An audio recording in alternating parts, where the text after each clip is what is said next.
Chers internautes, chers participants à la formation d'introduction à la Bible, que la grâce et la paix de notre Seigneur Jésus-Christ soient avec vous tous. Nous sommes contents de revenir sur la plateforme des Béthil Bérénien pour continuer à vous enseigner sur l'introduction à la Bible. Je profite de cette occasion pour vous remercier qui ont pris à cœur cette initiative, soit pour m'encourager ou à intégrer d'autres participants pour la continuité de cette formation. Le premier exposé, on a fait un survol de manière succincte sur l'introduction à la Bible, et ceci un survol des 66 livres et qui l'ont traité. Et on va considérer à nouveau définition de la Bible. Le mot Bible vient du grec Biblia qui signifie les livres. La Bible, c'est un volume de 66 livres et distincts. Et la Bible écrite par environ 40 auteurs, et ceci sur une période de 1500 à 1600 ans. Et ces 66 livres, ils sont rassemblés dans un volume. Et il y aurait les Écritures. La Bible est composée en deux parties. L'Ancien Testament et le Nouveau Testament. On a déjà vu l'Ancien Testament à 39 livres et le Nouveau Testament à 27 livres. Maintenant, la question que nous devons poser, puisque la Bible est la parole de Dieu, pour qui ça que nous obligés de parler de Ancien et Nouveau Testament. Le mot alliance est traduit par le mot hébreu bérit. Et dans le Nouveau Testament, les mots alliance et mot testament, ils sont traduits par le même mot grec qui c'est diathèque. Et dans les Écritures, le mot alliance lui semblait préférable. Parce que livre, il constitue un pacte ou bien il constitue une alliance entre Dieu et son peuple. Et il a utilisé le livre Ancien Testament pour différencier Nouveau Testament, ou encore thème Ancien et Nouveau Testament, il a utilisé pour être capable de faire une distinction entre alliance qui gagnait entre Dieu et son peuple, entre Dieu et l'homme, avant et après la venue de Jésus-Christ. Ce qui est essentiel, c'est que les deux testaments ont inspiré de Dieu, et par conséquent, tout chrétien yo supposé connaître que la Bible entière est inspirée de Dieu, et la Bible est importante, l'Ancien et Nouveau Testament yo gagnent même valeur. La seule chose, c'est que nous avons seulement besoin de tenir compte du contexte, parfois des passages, et lorsque nous utilisons et fait application, mais en soi, la Bible, inspirée de Dieu, lui gagne même valeur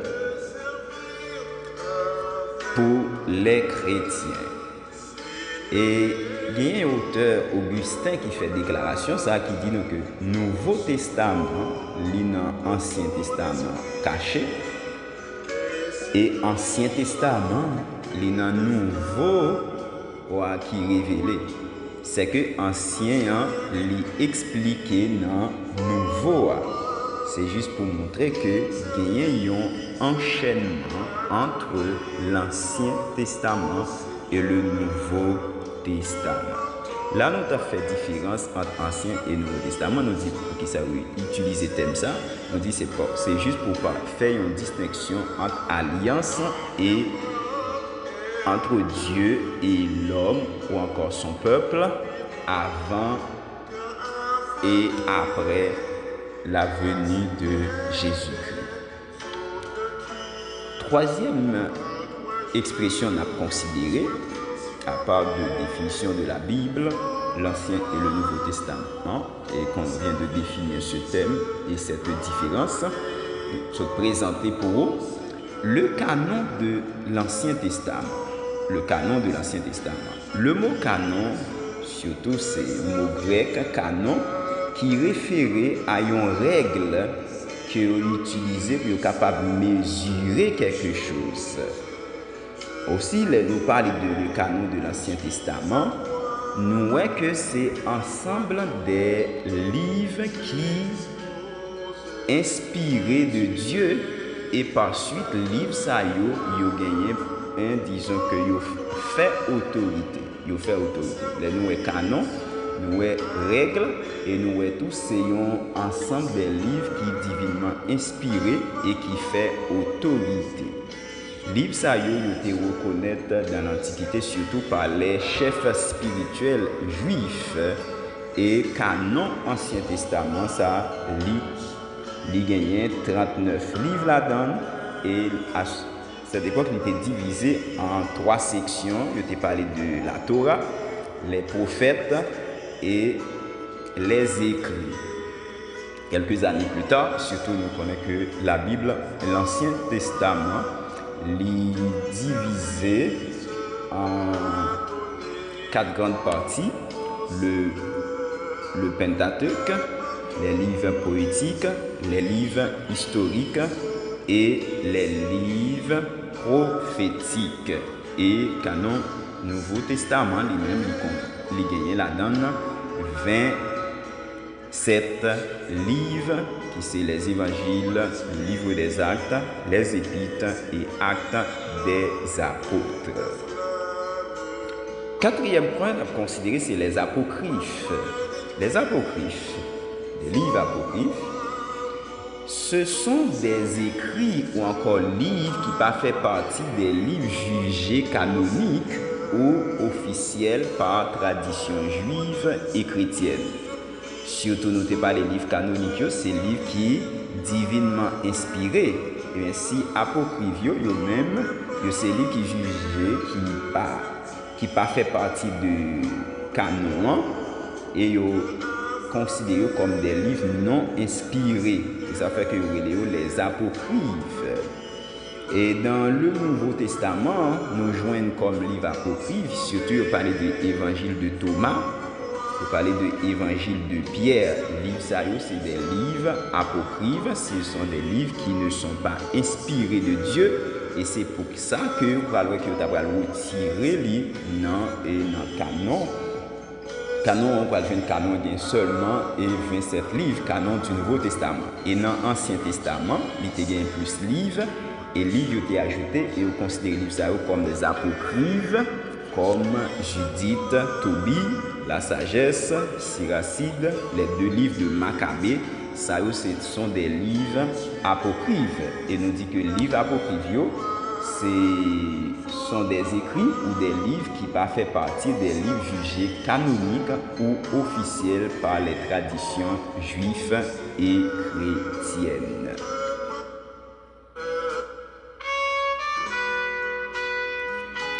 Autre expression à considérer, c'est la paternité des livres bibliques. La paternité des livres bibliques. L'auteur divin de la Bible, plus particulièrement l'Ancien Testament, est le Saint-Esprit. nous auteur divin de la Bible, surtout l'Ancien Testament. Le Nouveau Testament, c'est le Saint-Esprit. C'est que, bien que nous connaissons que la Bible est écrite par environ 40 auteurs que nous considérons des auteurs juifs, que a montré nous le seul auteur non juif qui écrit dans la Bible, c'est Docteur Luc. Et le Saint-Esprit lui-même il a poussé auteur ça auteur gagne tout et des livres et bien dans la Bible que nous connaissons auteur gagne nous pas connaissons auteur tout. Et Saint-Esprit il a poussé auteur connu et inconnu pour être capable d'écrire en bas direction. Et c'est là que et tout à l'heure on va parler de l'inspiration pour nous montrer effectivement que la Bible a été écrite sous la direction du Saint-Esprit. Maintenant, parlons les dates des livres bibliques. L'Ancien Testament a été rédigé au cours, en l'espace d'au moins environ de 1400 à 400 avant Jésus-Christ. Et Pentateuque nous montre nous que il était écrit 1400 avant Jésus-Christ. Nous joignons Samuel à 2 Samuel, il est écrit 600 avant Jésus-Christ avant. Josué à 2 Samuel, 600 années avant Jésus-Christ. Et nous joignons Lamentation et Ézéchiel, ils ont même été écrits pendant l'exil. Et 1 et 2 Chroniques, Agé, Zacharie et Malachie, qui d'après écrit après l'exil environ 400 avant Jésus-Christ. Quel est le contenu de la Bible qui était déjà considéré dans l'introduction, dans la première partie introduction, que nous avons contenu Ancien Testament, les suivent l'ordre des livres dans les versions et nous sommes capables de résumer comme le Pentateuque, que nous gagnons Genèse à Deutéronome, les livres historiques, Josué à Esther, les livres poétiques, Job au Cantique des Cantiques et les livres prophétiques que nous joignons Ésaïe à Malachie. Quelles sont les langues de la Bible?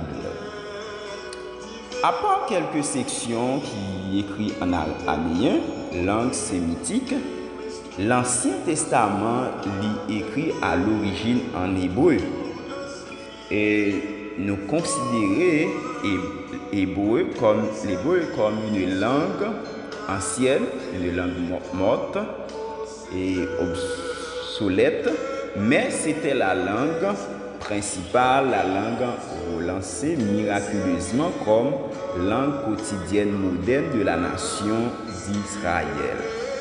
C'est que de Genèse à Malachie, partie ça écrit en hébreu, et seulement nous voyons une partie en Jérémie, il y a un verset, et puis Esdras et Daniel, une partie dans le livre ça écrit en araméen. L'araméen, même genre avec l'hébreu, je dis nous que c'est une langue sémite que liée, mais employée pendant plusieurs siècles dans de nombreux pays en dehors d'Israël. Et nous jouons très peu de textes dans la Bible là, écrits en araméen. Lorsque l'hébreu était devenu une langue morte, l'Ancien Testament a été traduit en araméen. Quelques textes bibliques qui écrits en araméen dans l'Ancien Testament, nous jouons Esdras. Esdras chapitre 4, pour arriver dans chapitre 6 là, verset 18, et chapitre 7, verset 12 à 26, partie ça dans le livre Esdras là, il est écrit en araméen.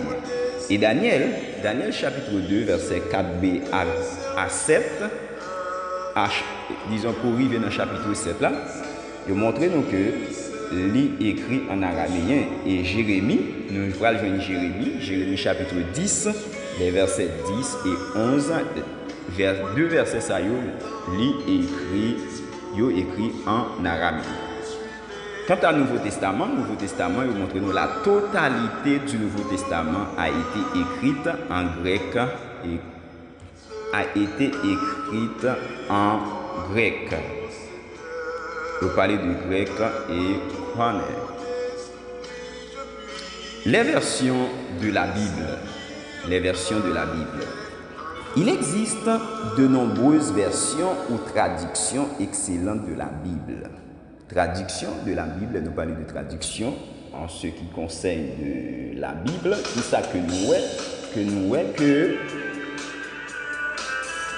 en termes de traduction que nous il montre nous que traduction c'est une méthode qui est utilisée. Traduction c'est la méthode utilisée pour passer d'une langue originale à une autre langue. Par exemple, du grec en français. Traduction, dit nous que c'est méthode qui est utilisée pour que vous soyez capable de prendre la Bible en grec et puis pour que vous soyez capable de traduire en français. Ça, nous parlons de traduction. Traduction, c'est méthode utilisée pour passer d'une langue originale à une autre langue. Nous dit exemple, lorsque la Bible a écrit en grec et traduit en français, nous parlons de traduction. Version lui-même, c'est résultat processus de traduction. Version, c'est résultat processus et traduction. Nous sommes capables de référer à la traduction même pour version. Par exemple, la Bible, le second, et surtout et 21. Nous sommes capables de considérer comme étant une version et gagner d'autres facteurs aussi comme différence qui est capable de gagner au niveau de version. Et vous montrez nous que version est capable de classer en 3 catégories. Nous dit traduction, c'est lorsque la Bible est traduite de grec à français. Et version lui-même, c'est finalité à processus là. Et nous voyons que version lui-même est capable de classer en 3 catégories. Je parlais de l'équivalence littérale. L'équivalence littérale, surtout je parlais de traduction et d'Abi 1882, est extrêmement littéral. C'est que l'essayer de traduire Jean texte là, l'idée texte là, Jean auteur a écrit, l'essayer de traduire dans le même sens. Ça nous parle de l'équivalence littérale. Je parlais tout de équivalence maximum ou complète.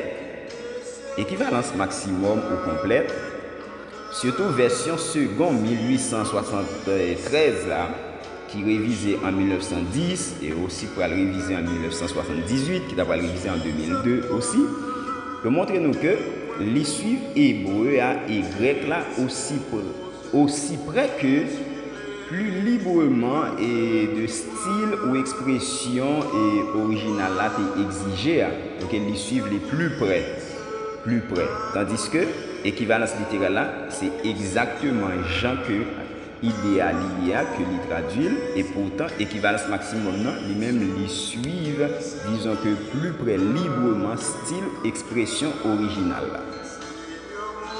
Troisième catégorie c'est équivalence dynamique ou fonctionnelle, surtout la Bible du semeur. La Bible du semeur 1992 révisée en 2000, les mêmes libre, les visés pour être capable d'exprimer pensée complète et façon auteur biblique là t'es souhaité exprimer, t'es voulu exprimer, on dit t'es voulu exprimer, s'il écrit jodia en langue française, c'est que lui essayer comprendre pensée et complète auteur là pour que l'y arrive traduire. C'est ça que vous parlez de équivalence dynamique ou fonctionnelle. Là, il plus ou moins exprimer pensée complète, façon que auteur, dans la Bible, là, lui-même, il voulu exprimer. Et c'est là, nous parlons de trois catégories qui gagnent dans la version de la Bible, qui est équivalence littérale, qui est équivalence maximum, qui est équivalence dynamique. Maintenant, en tant que pasteur, en tant que théologien, comment que nous devons considérer différentes versions? Il est toujours bon pour nous posséder et consulter une version qui appartenant à chaque catégorie ça que nous sommes parlé là pour que nous soyons capables d'arriver à faire une comparaison. Mais une version est l'équivalence complète, est très sûre et conseillée pour que nous soyons capables d'étudier la Bible en détail. Et ceci, il y a des outils que vous êtes capable toujours utiliser, des dictionnaires bibliques, des commentaires bibliques, qui sont capables des supports, et que nous pourrons voir que le principal élément que vous avez pour besoin lorsqu'on fait étude biblique, d'abord besoin le Saint-Esprit pour notre illumination. Sans le Saint-Esprit, nous ne sommes pas capables d'arriver à une parfaite compréhension de la Bible, de la parole de Dieu, bien que nous soyons capables d'utiliser des aides, nous sommes capables d'utiliser des outils comme Bible avec commentaires, dictionnaire biblique ou encore des commentaires bibliques. L'inspiration de la Bible. Le mot inspiré signifie soufflé par Dieu. Soufflé par Dieu ou venant de Dieu. Toute écriture est inspirée de Dieu. De Timothée 3, les versets 16 à 17. Montrez-nous que écriture dans la totalité est inspirée de Dieu. Et 2 Pierre chapitre 1 verset 21 pour le montrer nous. Des hommes ont parlé de la part de Dieu. C'est poussé par le Saint-Esprit. C'est poussé par le Saint-Esprit que des hommes ont parlé de la part de Dieu. Et apôtre Paul aussi, Paul affirme que certaines paroles sont enseignées par l'Esprit. Voilà l'apôtre Paul, il pourra montrer que dans 2 Timothée chapitre 3 verset 16-17, toute écriture est inspirée de Dieu. Et 2 Pierre chapitre 1 verset 21, il pourra montrer pour dire que et des hommes ont parlé de la part, c'est poussé par le Saint-Esprit que des hommes ont parlé de la part de Dieu. Quoique apôtre Paul, parfois qu'on dit faire certaines déclarations pour dire que ça c'est lui-même. Mais encore en tant que docteur, en tant qu'enseignant de la parole de Dieu, et aussi parfois que vous ne doit pas joindre des révélations exactes par rapport à une situation donnée, mais sous l'inspiration du Saint-Esprit, eh bien, apôtre Paul, parfois, surtout dans les épîtres, dans les lettres, pour corriger certains problèmes que apôtre Paul lui fait certaines recommandations. Mais ce n'est pas parce que en soi que et la totalité et de la Bible n'est pas inspirée de Dieu. C'est que la Bible a été inspirée de Dieu. L'inspiration biblique, c'est croyance fondamentale en théologie chrétienne que Dieu, par le biais du Saint-Esprit, lui guide auteur humain pour être capable de rédiger les écritures de sorte que texte biblique est capable de considérer comme la parole de Dieu. Et nous reprenons cette partie pour dire inspiration biblique, les paroles de bagage c'est croyance fondamentale. Côté que Dieu, par le biais du Saint-Esprit, lui guide auteur humain pour être capable de rédiger les écritures de sorte que les textes bibliques sont considérés comme la parole de Dieu. Si auteur a besoin d'inspiration pour être capable d'écrire, et nous autres, qui ça que nous avons besoin pour aujourd'hui pour nous arriver à comprendre la Bible? Nous avons besoin de l'illumination biblique. Illumination biblique, c'est un processus, c'est un concept théologique qui désigne l'acte par lequel le Saint-Esprit rend la Bible intelligible et personnellement pertinente pour un croyant, permettant une compréhension spirituelle et une application transformatrice des Écritures dans sa vie.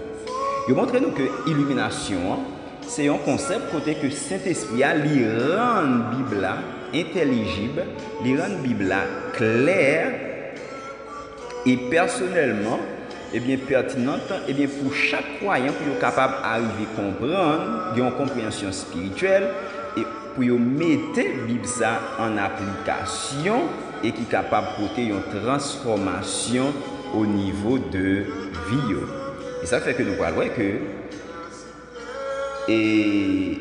révélation et illumination sont différents et n'importe application pratique de l'illumination.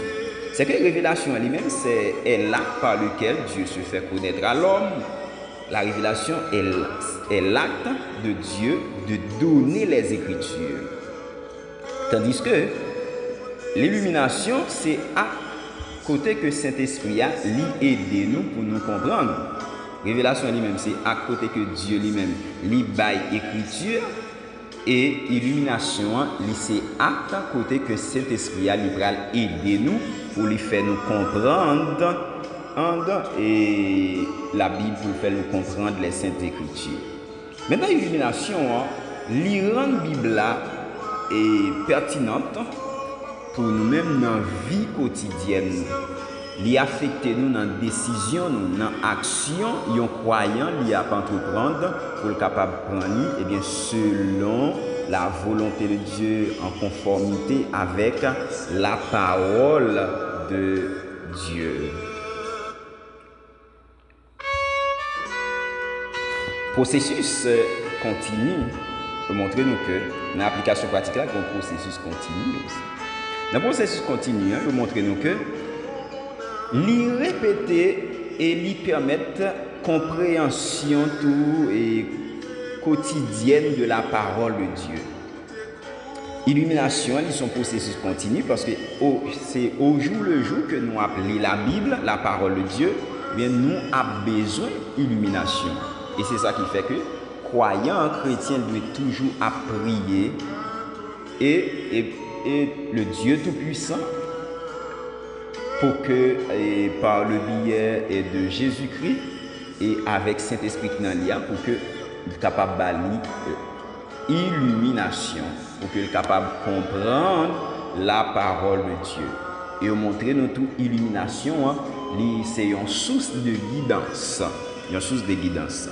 Il va permettre pour nous capables de discerner la volonté de Dieu, pour que nous capables d'agir selon la volonté de Dieu, selon le précepte de Dieu, selon la parole, pour que nous capables d'éviter, suivre.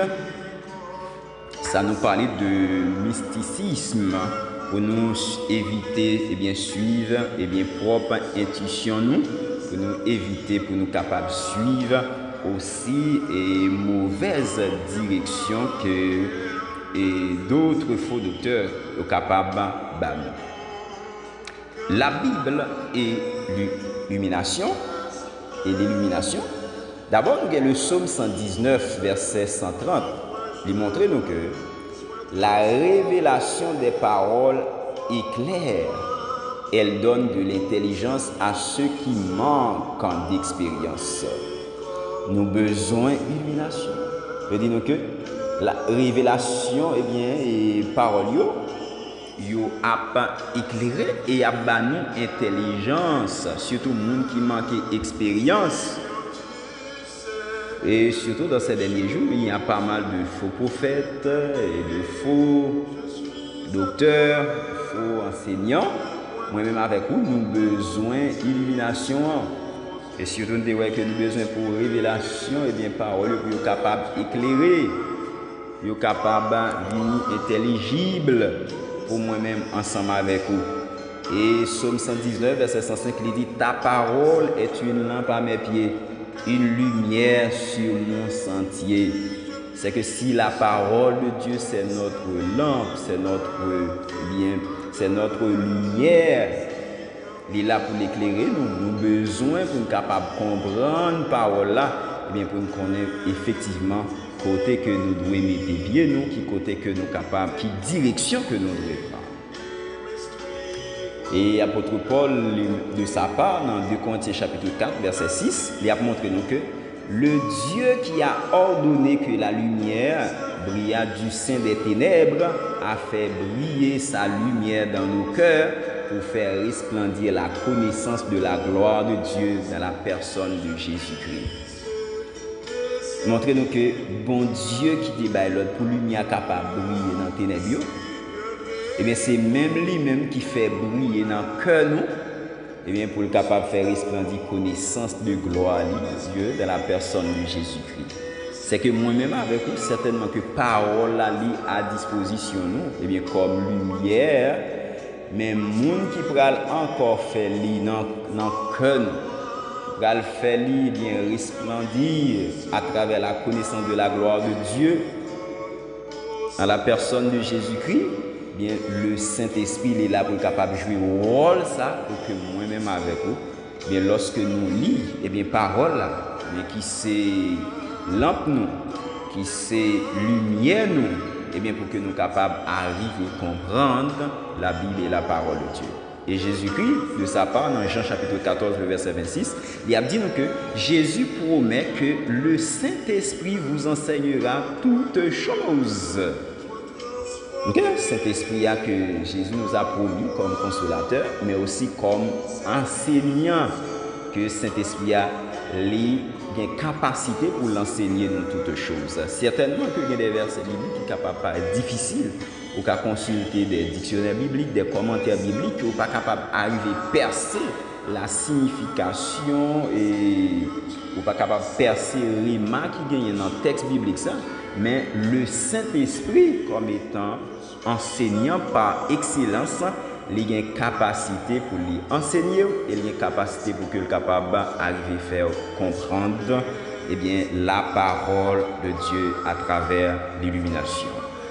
Donc, nous étions là dans la deuxième partie introduction, surtout des concepts qui sont liés avec la Bible, que nous avons essayé de toucher dans le deuxième exposé pour nous parler de la Bible et l'illumination, pour nous parler de l'inspiration de la Bible, les versions de la Bible, les traductions de la Bible, les langues de la Bible que nous t'ai parlé, et aussi que nous t'ai parlé de les langues de la Bible, le contenu de la Bible, les dates des livres bibliques, la paternité des livres bibliques, les apocryphes, le canon de l'Ancien Testament, définition de la Bible et ses concepts liés, et un rappel a été fait sur la définition de la Bible.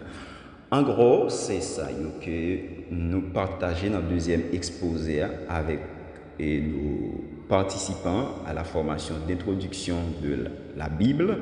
Que le Seigneur puisse continuer à vous bénir et vous donner de l'intelligence. Et notre prochain exposé, c'est sur le Pentateuque, la première partie de l'Ancien Testament. Et je vous encourage aussi à continuer à intégrer d'autres participants sur notre chaîne et WhatsApp pour notre interaction et aussi pour l'évaluation formative et sommative sur les notions vues. Que le Seigneur vous bénisse. À la prochaine.